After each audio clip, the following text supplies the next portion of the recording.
자, 여러분들에게 한 가지 질문을 드려보도록 하겠습니다. 여러분은 지금 충분히 기도하고 계십니까? 이 질문에 네, 충분히 기도하고 있습니다 라고 대답하시는 분들은 아마도 흔치 않을 거라고 생각을 합니다.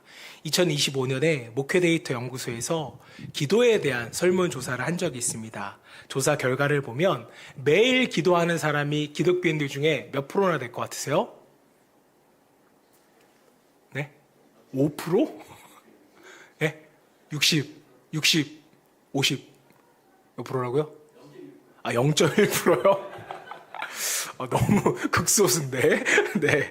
목회데이터 연구소를 보면 매일 기도하는 사람이 놀라지 마십시오. 60%라고 합니다. 생각보다 놀랍고요. 지금 라고 하시는 분들은 나 빼고 기도하고 있는 거예요.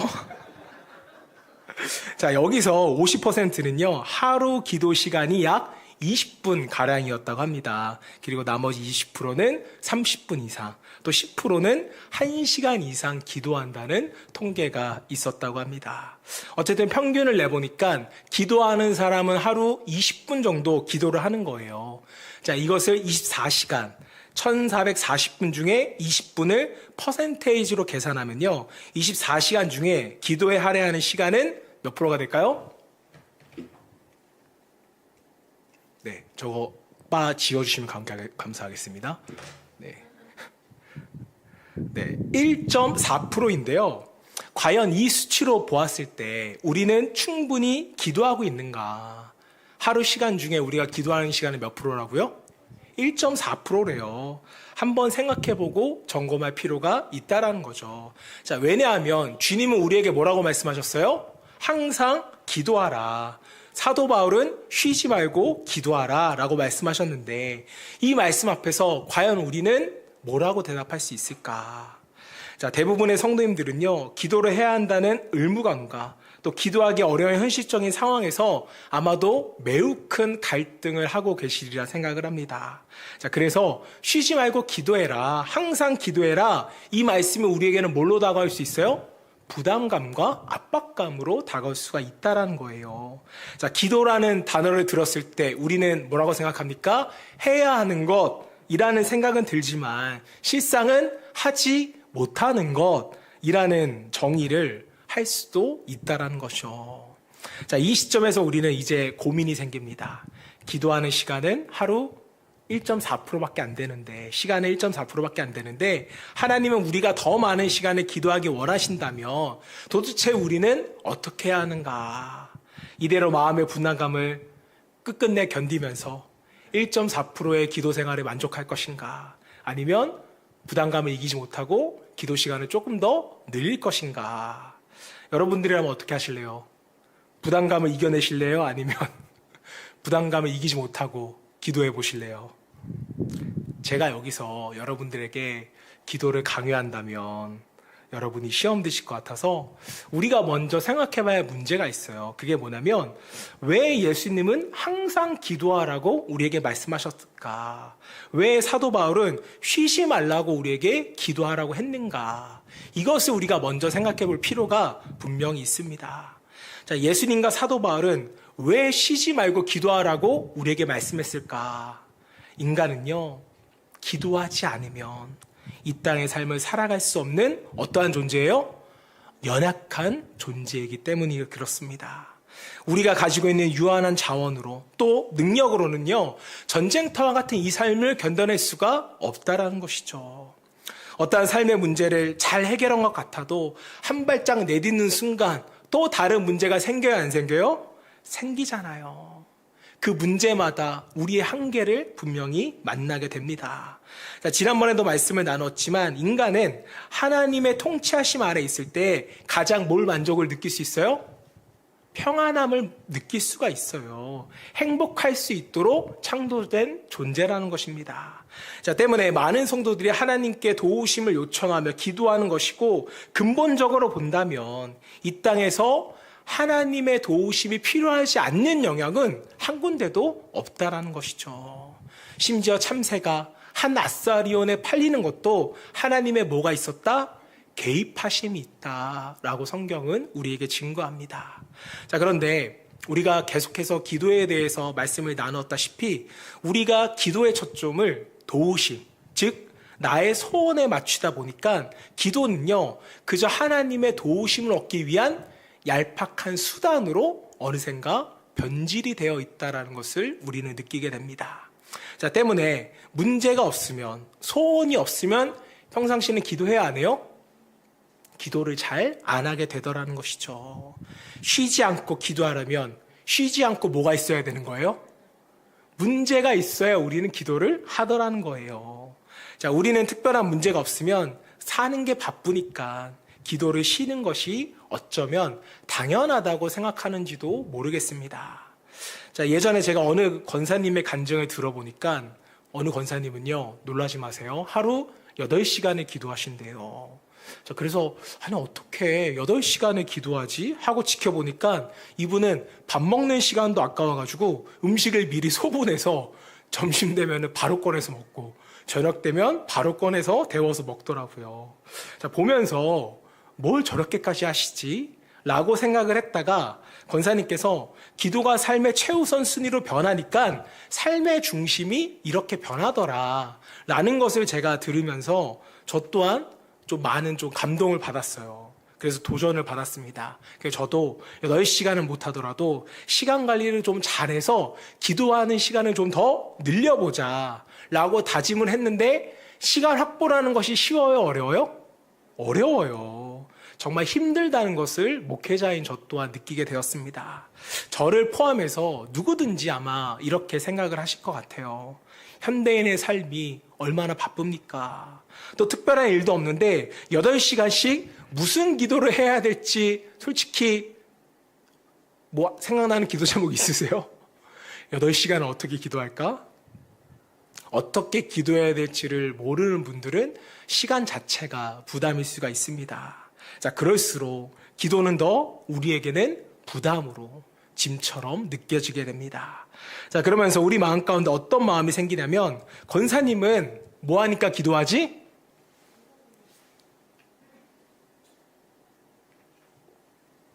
권사님은 한가하시니까 기도하지. 예수님이나 초대교회 사람들도 지금 본다는 단순한 삶을 살았기 때문에 기도를 열심히 했겠지라는 생각을 하게 됩니다. 자, 기도를 하지 않는 것에 대한 자기 합리화가 우리 가운데 일어나고 있는지도 모르겠어요. 자, 그러나 여러분, 세상을 살아간다는 것은 지금이나 옛날이나 똑같이 치열해요. 오히려 여러분, 지금 우리가 사는 사회가 더 좋다는 생각 안 해보셨어요? 빨래 여러분들이 하세요? 세탁기가 하세요? 대답을 안 하세요. 건조기도 있고 세탁기도 있고 청소기도 있고 무선 청소기도 있고 집에 다이슨 하나씩 다 있으시잖아요. 옛날에 여러분 다림질 한번 하려면 어떻게 했는지 기억나세요? 네, 여기는 다듬이질을 했나 봐요. 이쪽 집은. 그 드라마 같은 데 보면 후라이팬 같은 데 이렇게 숯 넣어가지고 물 뿌린 다음에 다리는 거, 이런 거 TV 보셨잖아요. 너무 구한말 시대 얘기를 했죠. 자, 그때보다는 사실 마음만 먹으면 우리는 더 시간을 확보할 수 있어 없어요? 확보할 수 있다라는 거예요. 자, 그런데 우리는 더 분주합니다. 왜요? 과거에 없었던 TV가 우리한테 있거든요. 과거에 없었던 핸드폰이 우리에게 있거든요. 얼마나 바쁜지 모르겠어요. 주식시장 봐야죠. 다이어트 해야죠. 그래서 다이어트 하니까 뭐가 없어요? 힘이 없어요. 힘이 없으니까 기도하는 게 힘들어요? 쉬워요? 어려워요. 기타 등등 너무나 분주한 삶을 우리가 살아가고 있다는 것이죠. 자, 그렇다면 어떻게 해야 우리는 분주한 삶 속에서 쉬지 않고 항상 기도하는 사람이 될 수 있을까? 우리가 한번 이것에 대해서 오늘 진지하게 좀 생각을 해봤으면 좋겠습니다. 자, 그래서 먼저 여러분 스스로에게 이와 같은 질문을 해보셨으면 좋겠어요. 기도는 내 인생에 쓸모가 있는가? 분명 쓸모가 있다면 우리는 기도할 거예요. 하지만 쓸모가 없다면 우리는 기도를 등한시하게 될 것입니다. 자, 인간이 창조 이래 점점 잃어가는 것이 있다면 저는 그것은 바로 여유라고 생각을 합니다. 이 말을 다른 말로 바꾸면요, 하나님 앞에서 누리는 평안과 안식이 우리에게 점점 사라져가고 있다라는 의미이기도 합니다. 자, 오늘 여러분들이 이렇게 각자의 자리에서 예배 드리고 있어도 우리의 마음에는요, 늘 분주함과 불안함이 같이 있다는 것을 느끼게 됩니다. 때문에 기도를 하면서도 수시로 시계를 보면서 지금 아이가 뭐 하고 있을까? 내일은 이걸 해야 되는데 이게 주문했는데 배송이 왔을까 안 왔을까? 한 번쯤은 아마 고민해 보셨을 거예요. 우리에게는 뭘 만들어야 하고 뭘 체크해야 하는 부담감이 항상 있다라는 것이죠. 저도 이런 현상을 자주 경험합니다. 여러분들이 보시기에는 제가 바빠 보이세요? 한가해 보이세요? 빨리 대답을 해주셔야죠. 여러분이 생각할 때는 한가할 수 있지만 여러분이 생각하시는 것보다 제가 상당히 분주합니다. 이 교회를 혼자 돌봐야 된다는 게 생각보다 여러 가지가 많아요. 또 결정할 것도 굉장히 많기 때문에 항상 마음이 분주하다는 것을 저 스스로가 느끼게 됩니다. 자, 이럴 때마다 더 기도해야지 스스로 설득하고 무릎을 꿇으려고 저도 노력해요. 자, 그런데 이것이 사실 될 때보다는 안 될 때가 더 많다라는 것이죠. 머리와 가슴 속에는 이미 내 생각과 내 계획이 가득 차 있다라는 것을 저 또한 발견하게 됩니다. 자, 하나님께 기도로 나아가면 분명히 내가 생각하는 것보다 더 좋은 방법과 더 좋은 계획을 보여주실 텐데, 더 좋은 길로 인도해 주실 텐데, 이게 잘 돼요, 안 돼요? 잘 안 된다는 거예요. 여러분도 마찬가지죠? 그러세요, 안 그러세요? 아니라고 대답하면 제가 너무 창피하니까 그러시죠? 라고 대답하면 아멘이라고 대답해 주시길 바랍니다. 그러시죠? 맞습니다. 제가 큰 위로를 받았습니다. 자, 우리가 이토록 여유를 빼앗긴 삶을 살아가는 이유는 무엇일까? 저는 가장 큰 이유 중에 하나가 이거라고 생각합니다. 우리는 우리의 삶 속에서 효율이라는 것을 너무 따지는 그런 사람이 되었기 때문입니다. 바쁜 현대사회 속에서 효율을 놓고 보면요, 여유란 것은 사실 아무짝에도 쓸모가 없어요. 아무 도움이 안 되는 시간 낭비에 불과하다는 생각을 하게 되더라는 것입니다. 자, 효율의 사전적 의미는요, 들인 노력과 얻은 결과물의 비율이라고 합니다. 즉, 내가 10만큼 노력했으면 적어도 10 이상의 결과를 우리는 뭐 해야 돼요? 얻어야 된다는 거예요. 다시 말해, 내가 투자한 만큼 이득을 얻어내는 것, 이것을 우리는 효율적이다라고 말합니다. 자, 반대로 내가 공들이고 시간 들이고 투자한 것에 비해서 얻은 것이 적으면 세상의 논리로는 그것을 뭐라고 말해요? 비효율적이다. 그러니까 뭐 해라? 빨리 버려라. 손절해라. 이렇게 말을 합니다. 다른 방법을 찾으라고 말해요. 여러분, TV를 보면 하루 종일 무슨 말을 하는지 아세요? 저는 제가 뉴스를 보니까 계속 이 말만 해요. 부동산보다는 주식이 효율성이 높다. 주식이 또 떨어지니까 다시 부동산 효율이 높다. 예전에는 가상화폐가 효율이 높다. 이런 말만 계속 하고 있는 것을 저는 보게 됩니다. 쉽게 말하면요, 효율이라는 것은 세상에 뭐예요? 세상의 논리고 세상의 진리라는 것이죠. 자, 그런데 문제는 이 효율이라는 세상의 논리를 어디에도 적용하고 있어요? 우리의 신앙에도 이것을 적용하고 있다는 것이 문제죠. 일주일에 하루, 하나님이 주신 안식의 날인 주일조차도 우리는 효율성을 따집니다. 내가 오늘 집에서 잠을 자는 것이 더 효율적일까? 아니면 가족들과 놀러 가는 것이 더 효율적일까? 물론 금요 기도회 정도 나오시는 분들은 믿음이 훌륭하시기 때문에 이런 고민을 안 하시지만 많은 크리스찬들이 이런 고민을 할까 안 할까요? 한다는 거예요. 자, 이와 같이 효율을 찾는 삶을 살아가는 한 편안한 마음으로 하나님을 찾는 여유를 갖기란, 즉 안식을 갖기란 불가능할까요? 가능할까요? 불가능하다고 저는 믿습니다. 효율성을 따지는 사람들은요, 쉬지 말고 기도해라, 이 말씀을 보면 대번에 이런 질문을 다시 하게 돼요. 쉬지 말고 기도하면 내가 원하는 것에 얻는데 도움이 될까? 과연 이게 정말 나에게 필요한 것일까? 이런 생각을 한다는 것이죠. 왜 이런 생각을 할까요? 내가 바쁜 이유가 원하는 결과를 얻어내기 위해서 바쁘게 사는 것인데 내가 기도하면 과연 내가 원하는 것을 하나님이 주시냐 이거죠. 과연 효율적인 삶을 추구하는 우리에게 기도하라는 것이 쉬지 말고 해야 할 만큼 중요한 가치가 있는가? 이런 의문과 전제가 우리 바탕에 우리 안에 깔려 있을 수가 있습니다. 한번 제가 드리는 질문으로 여러분의 마음을 테스트해 보셨으면 좋겠어요. 내 자녀가 입시를 앞두고 있다면 학원에 보내는 것이 효율적인가? 아니면 기도하는 것이 효율적인가? 내 남편이 승진을 앞두고 있다면 부장님한테 선물을 보내는 것이 효율적인가? 아니면 기도하는 것이 효율적인가? 나에게 맛있는 것이 있다면 목사님께 드려서 목사님이 먹고 미안해서라도 기도하는 게 효율적인 것인가? 아니면 내가 먹고 그냥 기도하는 것이 효율적인가? 이런 기타 등등의 질문이 우리에게 생길 수가 있죠. 자, 물론 세 번째 질문은 웃자고 한 것입니다. 하지만 여러분이 저한테 맛있는 것을 주시면 제가 기도할까 안 할까요? 네, 지금까지 한 번도 기도 안 하고 먹은 적은 없습니다. 다 기도합니다. 자, 사랑하는 여러분, 혹시 우리의 기도가 효율성이라는 인간적인 계산에 의해서 현실을 뛰어넘는 역사하신 하나님을 바라보지 못하게 하는 것은 아닌가, 막고 있는 것은 아닌가 한번 돌아볼 수 있는 저와 여러분 되시기를 주님의 이름으로 축복합니다. 만약 우리가 효율성을 따지는 것처럼 하나님께서 우리에게 효율성을 따지신다면 하나님 보시기에 우리는 구원 받을 만해요? 아니면 지옥 갈 만해요?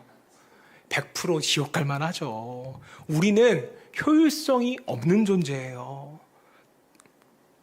하나님은 우리에게 역사하실 때 효율성을 따지지 않으셨다는 것입니다.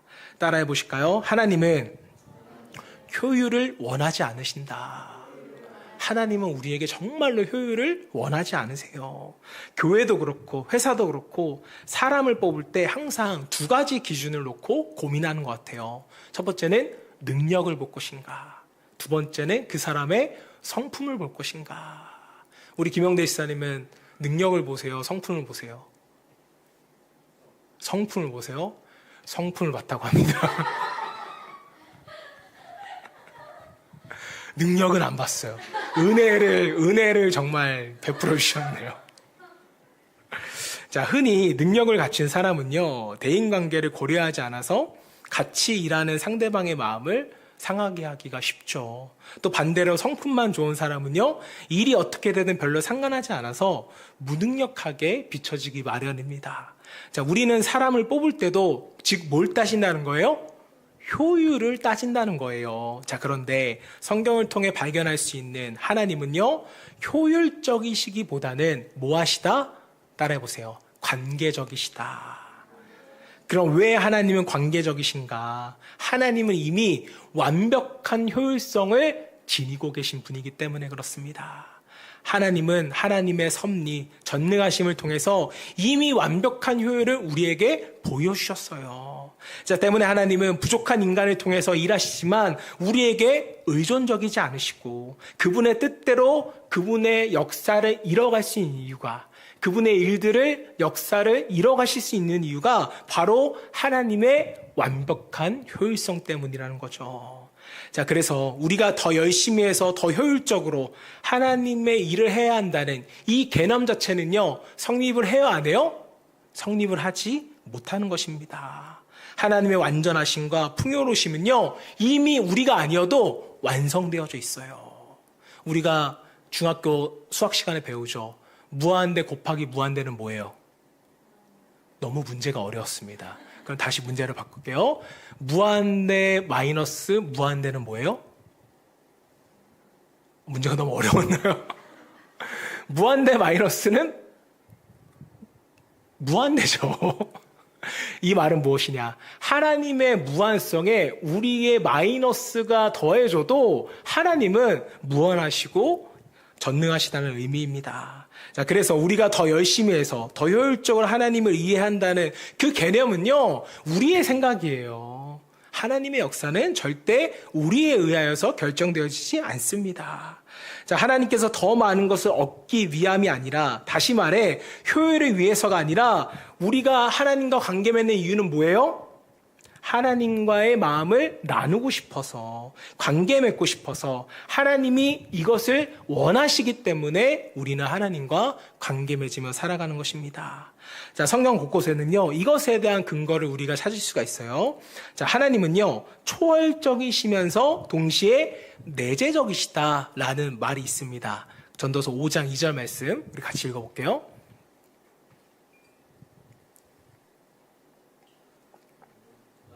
시작. 너는 하나님 앞에서 함부로 입을 열지 말며 급한 마음으로 말을 내지 말라. 하나님은 하늘에 계시고 너는 땅에 있음이라. 적게 할 것이라. 이 말은 솔로몬이 한 말인데요. 하나님은 초월적이신 존재이기 때문에 하나님과 인간은 분리되어져 있다라는 것입니다. 자, 초월적이라는 것은요, 말 그대로 우리 인간과는 하나님이 다른 차원의 초월적으로 존재하신다는 거예요. 즉 독립적으로 계신다라는 의미입니다. 자, 우리는 그곳에 갈 수도 없고 그분의 생각을 알 수도 없으며 그분이 행하시는 능력을 감당할 수도 없다라는 거예요. 제가 여러분한테 항상 하는 말이 있어요. 하나님이 생각하시는 생각을 우리가 다 알 수 있다면 우리는 하나님을 믿을까요? 안 믿을까요? 믿지 않아요. 하나님은 우리보다 초월적이시기 때문에 우리는 하나님을 믿고 그분을 의지하는 것입니다. 하나님은 독립적인 초월자로서 우주 저편에서 우리를 다스리고 계시는데 곧 인간과는 완벽하게 분리되어져 있다라는 의미예요. 때문에 하나님은 굳이 스스로 우리를 사실 찾아올 필요가 있었어요? 없었어요? 찾아올 필요가 없었던 분입니다. 또 인간을 통치하시는 방법으로 천군 천사를 동원하시거나 다른 피조물들을 명령하셔서 인간을 충분히 통치하실 수도 있는 분이셨어요. 자, 이렇게 하나님이 초월자이시지만 하나님은 결코 초월적으로만 존재하지 않으셨습니다. 어떻게 존재하셨어요?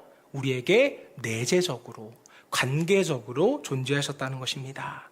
이게 하나님의 속성으로서 내재성을 말하는데요. 사도행전 17장 27절 28절 말씀 읽어볼게요. 시작.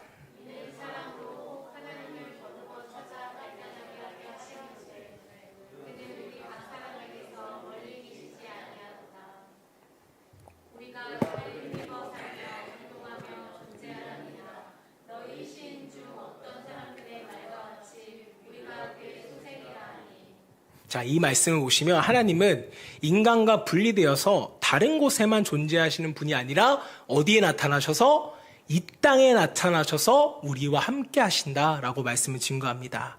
이게 여러분 내재성의 의미예요. 나타나신다는 말은요, 하나님께서 우리를 찾아오신다는 것인데, 즉 하나님은요 피조물과 관계적으로 존재하신다라는 의미입니다.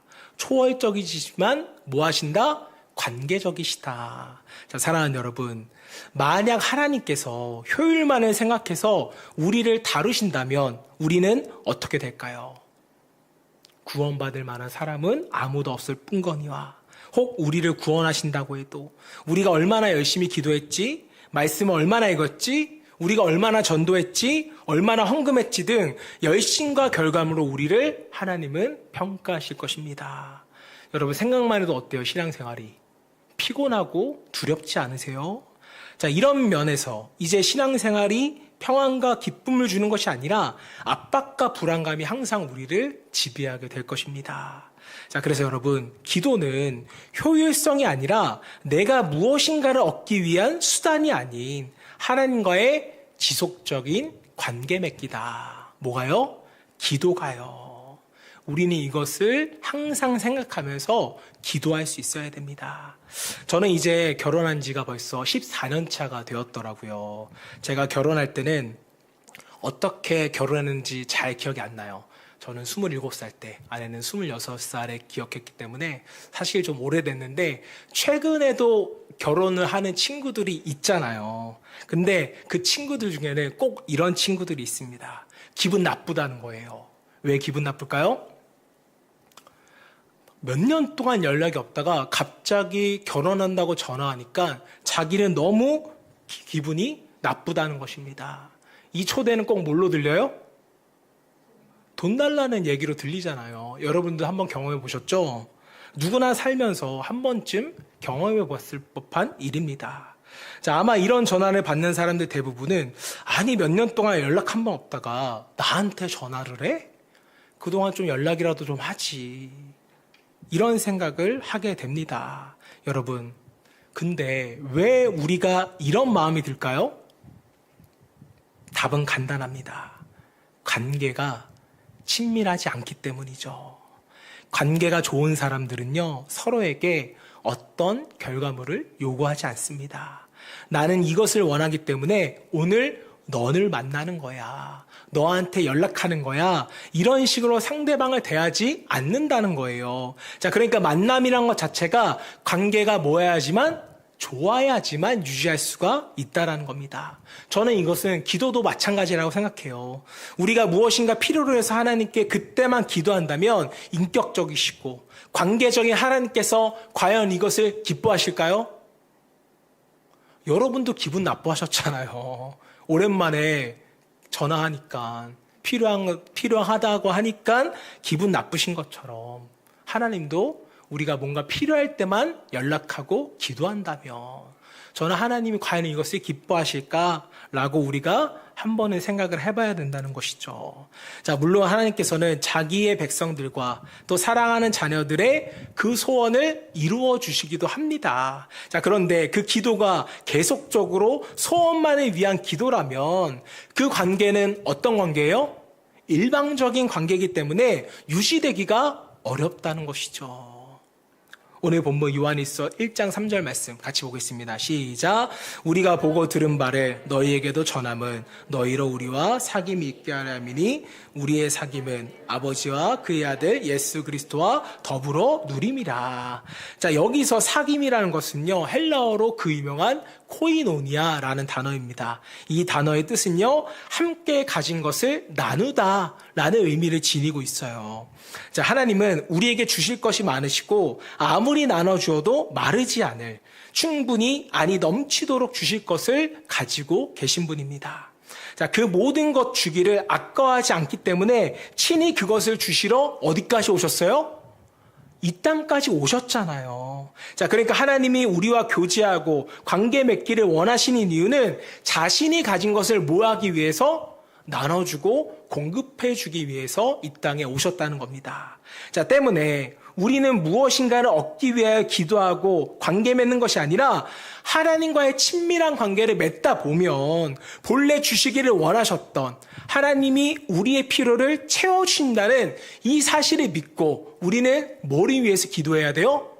하나님과의 친밀한 관계 맺기를 위해서 기도해야 한다는 것입니다. 이게 지혜로운 기도죠. 사랑하는 여러분, 우리는 하나님께 무엇인가를 받기 위해 기도할 수는 있습니다. 성경 자체가 이것 자체를 부정하지 않아요. 자, 왜냐하면 하나님은 아낌없이 주심으로 우리와 코이노니아, 교제하기를 원하시기 때문입니다.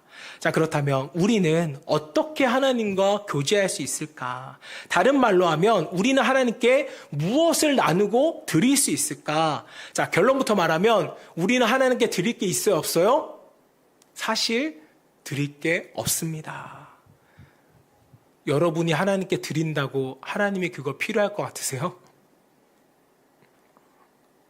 아무리 드려도 그것으로는 하나님을 기쁘시게 할 수는 없습니다. 왜요? 하나님은 다 가지고 계시기 때문이고 천지가 하나님의 것이기 때문입니다.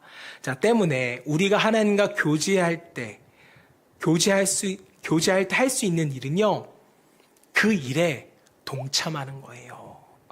하나님이 다 가지고 계심을 인정하고 그분을 높여 드리는 것. 이것이 우리가 하나님께 드릴 수 있는 가장 좋은 것이에요. 또 하나님이 주신 것에는 감사하고 하나님이 주신 것에 만족하고 하나님이 가장 좋은 것을 주신다는 것을 인정하는 것. 이게 바로 하나님과 관계 맺는 방법인 것입니다. 이게 우리의 기도의 내용이어야 한다는 거예요. 이것이 바로 하나님과의 교제에 있어서 우리의 기도에 있어서 우리가 할 수 있는 일이고 해야만 하는 기도라는 사실을 잊지 않는 저와 여러분 되시기를 주님의 이름으로 축복합니다. 이러한 기도가 하나님의 관계를 바르게 세우는 기도인과 동시에 하나님의 것이 우리에게 전달되는 기도인 줄로 믿습니다.